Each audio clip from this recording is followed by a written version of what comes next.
Hello and welcome back to Path of Radiance 0% Growths. This is Chapter 3, Pirates Aground, our first chapter with battle preps.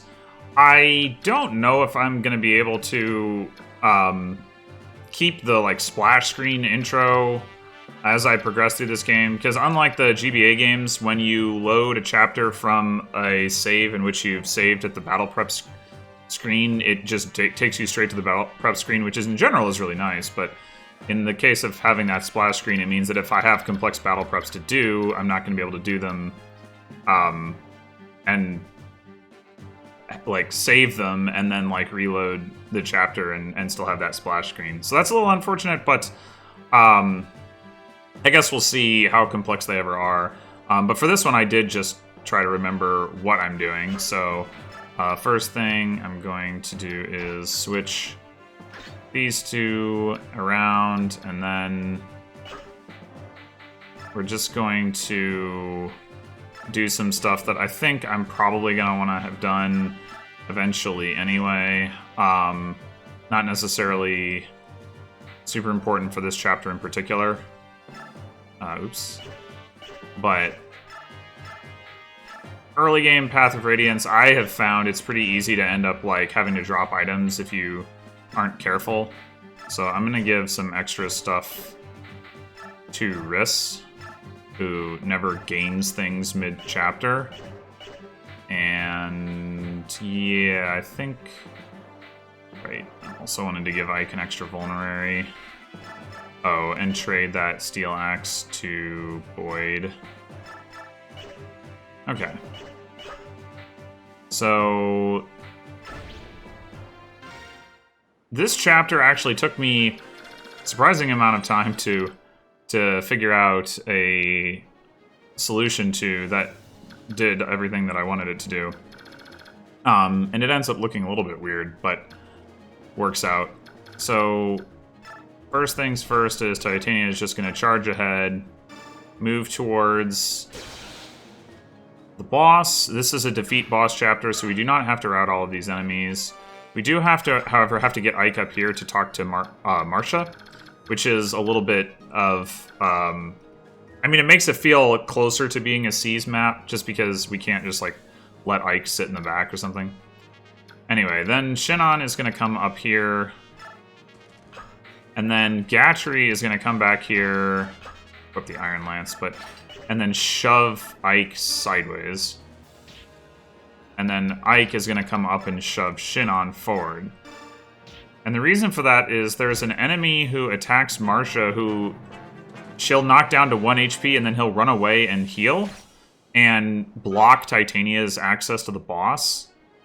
And so I want to have Shinon in range to kill that guy this turn, so that I don't have to, so that he can't get in the way. And luckily, the AI attacks Shinon from the side that it does and doesn't block his access to the ramp. Ow.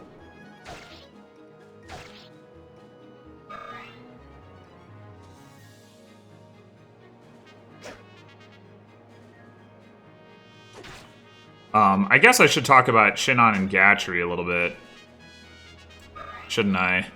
So, Gatry right now is unsurprisingly durable.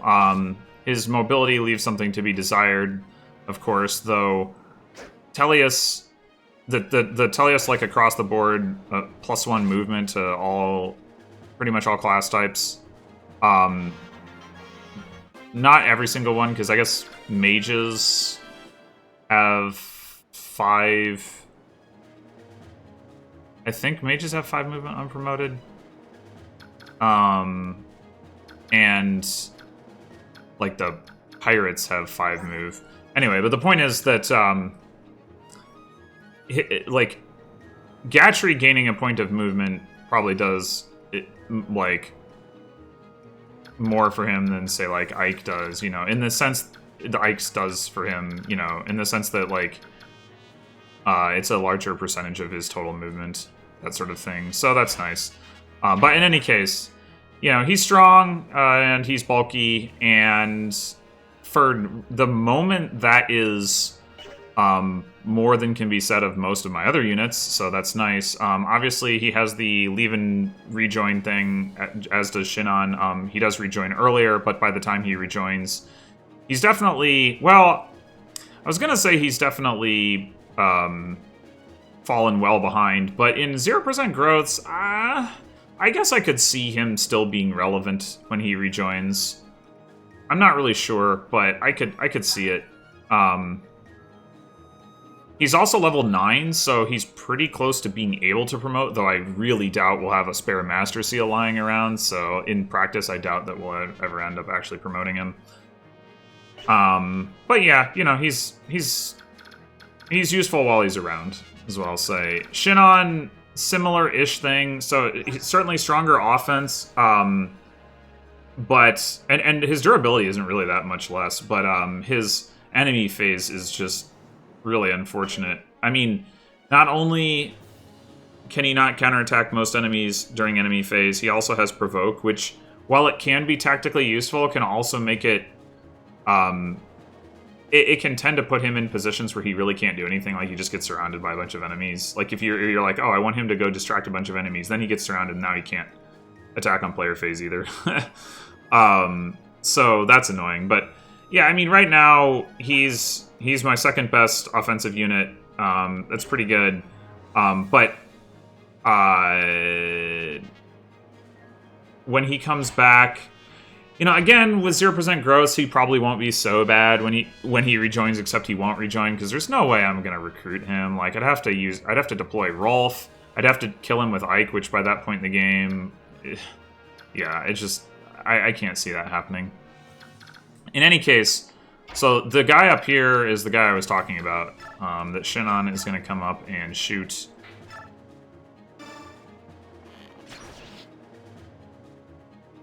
Get him out of the way.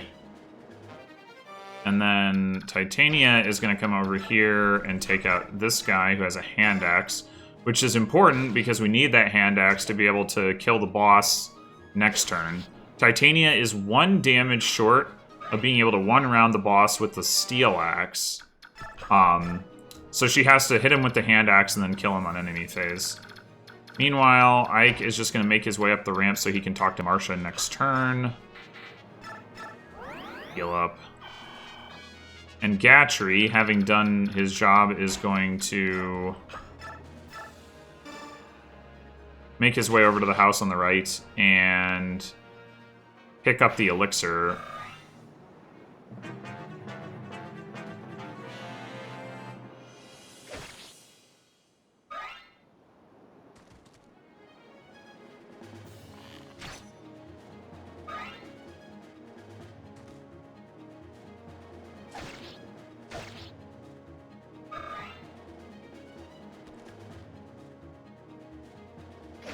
Yeah, that's rude, but luckily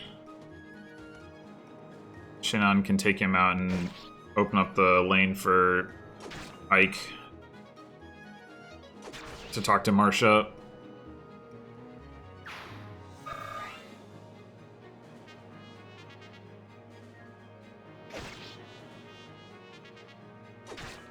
Yeah, so Gatry does actually have exact damage to one round a couple of these guys with the Iron Lance, which is nice.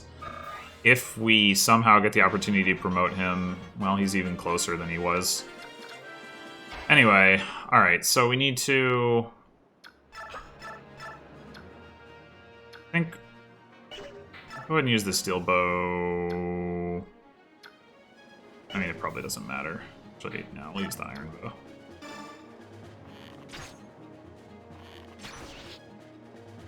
The fewer the enemies that attack Ike, the better.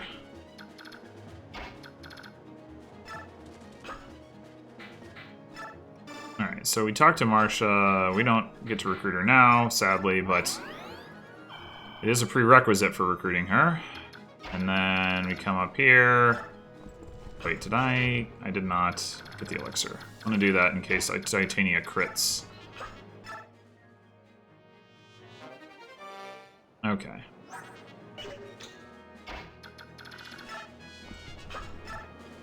Nope, nope. No, no, no. Oh god, Titania, no. Don't be missing. Well, I mean, she can still kill an enemy phase, but... not a fan.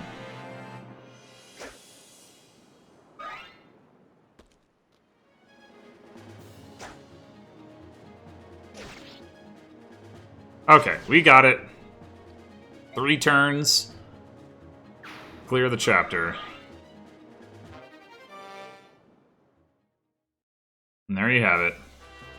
Alright, so thanks for watching, and I will see you next time for Chapter 4, Roadside Battle, I believe. Until then.